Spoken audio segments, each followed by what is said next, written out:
మనం పౌరుడిగా ఈ దేశవాసిగా నాకు కొన్ని హక్కులు ఉన్నాయి, బాధ్యతలు ఉన్నాయి. బాధ్యతలు అనగానే పక్కకు పోయి హక్కులు అనగానే ముందుండేటువంటి సంస్కృతి కాకుండా నా హక్కులు అని చెప్తూనే బాధ్యతలు కూడా నిర్వర్తించాలి.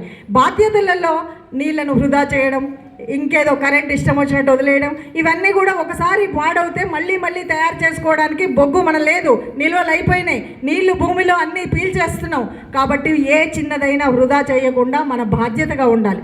దీనితో పాటు అసలైన బాధ్యత ఏంటంటే అందరికీ మనకు ఓటు హక్కు ఉంది.